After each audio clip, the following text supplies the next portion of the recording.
After Larry Parrish sacrifice fly made it 4-3 Sox, Jody Reed singles to right. Rich Gedman runs through the stop sign at third and scores easily. 5-3 Boston. Then with 2 out, Marty Barrett again flies to center off Juan Berenguer. Kirby Puckett, no problem, no problem, a big problem. He closed the glove before the ball got there. Reed scores at 6-3. In the ninth at 6-5 Boston, but Lee Smith to Greg Gagne. Gets Gagne to fly out harmlessly to Ellis Burks to end the game. 5 straight wins for the Red Sox since the All-Star break with the new manager Joe Morgan. They still remain 6 games out of first in the AL East, but they are on a roll. Turning to the National League in Chicago, the Cubs and Giants got together, proving that misery loves company. Both teams on the downside, but the Giants have the bases loaded top of the 5th. And off Calvin Schiraldi into right center. Mike Aldrete hits it, and Don Robinson and Kevin Butler score. Dawson throws to third to get Will Clark. It's cut off. They got Aldrete hung up between first and second. And then all of a sudden, here comes the man from third trying to score. That's Clark.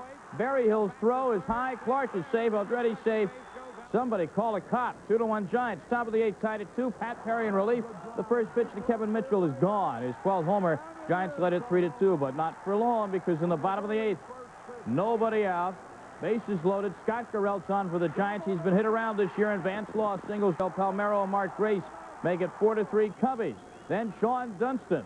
He'll single past Jose Uribe in the drawn-in infield. Andre Dawson scores. The Giants have only scored 7 runs in their last 4 games. They're in a hitting slump. Home against the Kansas City Royals. Now, the Royals were just trying to stop the bleeding of a 4-game losing streak when they journeyed to County Stadium, where the rains had come. That's why the infield dirt is so dark there. Bottom of the first, no score. Jim Gantner groundsman to Kurt Stillwell. Routine throw, but gets by George Brett. Brett has to go around first base. Coach Dave Hilton. They get tangled up in each other's feet. Get out of my way, Hilton.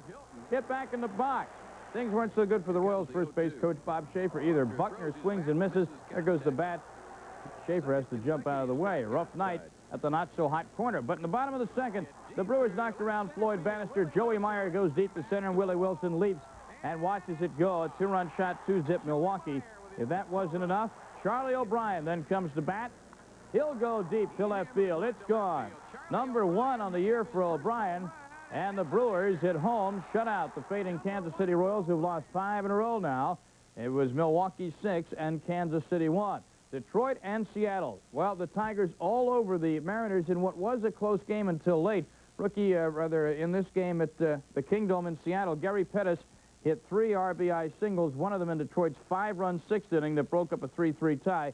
So the Tigers go on to win in a walk, 12-3. Now at Yankee Stadium Monday night, the Yankees had their sights set on first-place tie with the AL East Tigers if they could take care of business against Texas. Of course, they were hoping the Tigers would lose, which they did not. But the Yankees, it didn't matter because they picked on this man, Paul Kilgus, in the bottom of the first.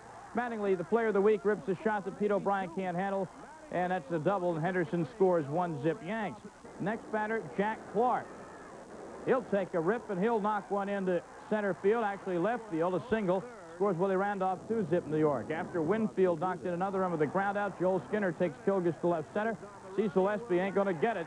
Winfield scores. Luis Aguayo, newly acquired, scores 5-zip New York. That was it for Mr. Kilgus. 5 earned runs in 2/3 of an inning. Same score in the 5th, 5-0 Yanks. Bases loaded for Texas. Big chance for Ruben Sierra to get his team back in it. But he strikes out. Rich Dotson gets him, and wow, it's that kind of night for Ranger manager Bobby Valentine as the bubble burst for Texas. Yankees win it 7-2. In Anaheim, the rapidly rising Angels against Toronto. Top of the first, Blue Jays strike early and often. Kelly Gruber hits a Chuck Finley pitch deep to left field. It drops in at the base of the wall. Mosby and George Bell score. The Blue Jays lead it 2-zip. Still in the top of the first, Cecil Fielder. He steps up and hits one down the right field line. Chili Davis can't get it. Gruber scores. Fielder with a triple, 3-0 Blue Jays. Another hit makes it 4-zip, and if that's not bad enough for California, still Camposano blasts one to left. Now, Tony Armas tries to make the catch. Nice effort, Tony. Doesn't get it, and look at his left foot. Gets caught in the fence. Lucky that he didn't really strain an ankle there. Meanwhile, the big story for Toronto, the return of pitcher Jeff Musselman. First start since shoulder surgery 7 months ago. He pitched 6 scoreless innings, 84 pitches, 55 of them were strikes. Chili Davis, by the way, didn't think he struck out there. He did, and throwing his helmet, he got thrown out. And his manager, Cookie Rojas, says, what the heck, we're losing 8-0 early. I might as well get thrown out. And he did. Toronto beats California by a score of 12-2. Now, in Oakland, the Cleveland Indians were beaten by the A's 7-2 as rookie right-hander Todd Burns scattered 7 hits, Jose Canseco drove in 3 runs with a single and his major league leading 25th home run in that game.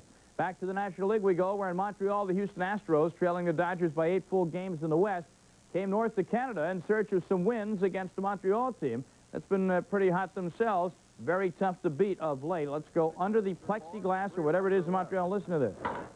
I mean, that sounded like fake sound effects, but that's the way it sounds in Montreal. Glenn Davis down the left field line, that knocked in Billy Hatcher. 2 batters later, Kevin Bass creams his 3-run homer, and the Astros had a 4-0 lead. The play of the night, though, was at third base. Montreal's Nelson Santavanilla drills his shot down the third base line, and Buddy Bell won't throw anybody out, but he saves the run with that great grab and does the wise thing and just sits there and admires the play.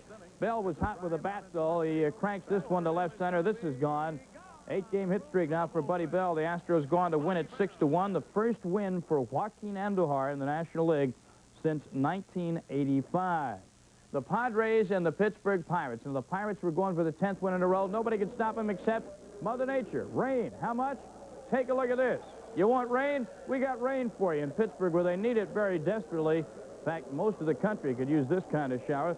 Some of the fans, quote-unquote, were singing in the rain, but the Pirates and the Padres were nowhere to be found. Can't play baseball even on the carpet in that stuff. So let us move right along with the Pirates being rained out. The doubleheader between these two will be played on Tuesday, and the Pirates will be going for their 10th and 11th wins in a row. In St. Louis, the L.A. Dodgers won again. Timothy Leary, his 4th shutout, leads the NL, as you see. Mike Marshall was his buddy on Monday night, knocking in the only run of the game. So the Dodgers keep on cruising atop the NL West. In Cincinnati, the Reds still trying to put together a real hot streak that could get them back in the race in the West. Took on the New York Mets, who are still looking over their shoulders at the Pittsburgh Pirates. Let's see what happened as Reds owner Marge Schott is explaining some strategy. One of her buddies there in the front row. Top of the third, Darryl Strawberry says, how about this, Marge? Single to center. Mookie Wilson makes it 1-0 Mets. Sid Fernandez no-hit Cincinnati through 5. Look at this fastball and the motion that goes with it. I mean, Cal Daniels doesn't see that, so it's right on top of it. Bottom of the 6th, though, the Reds get a couple of runs. They pull a double steal on Fernandez. 1 out. Daniels just beats the throw to third. Howard Johnson thinks he has him.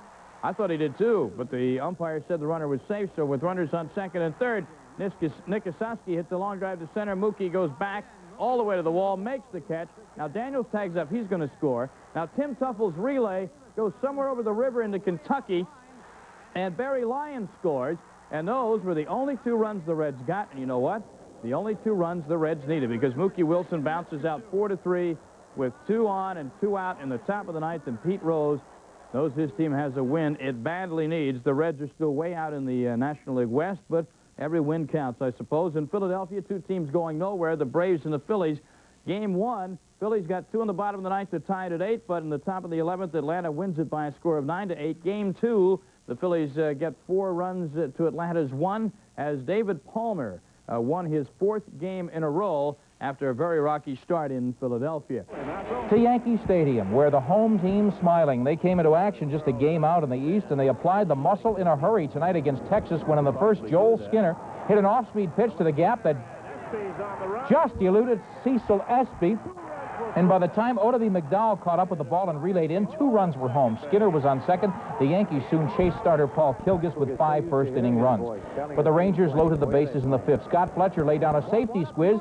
Luis Aguayo charged in, barehanded the ball, got the force, and the Yankees stepped on the Rangers and could move into a first-place tie if Detroit were to lose in Seattle tonight.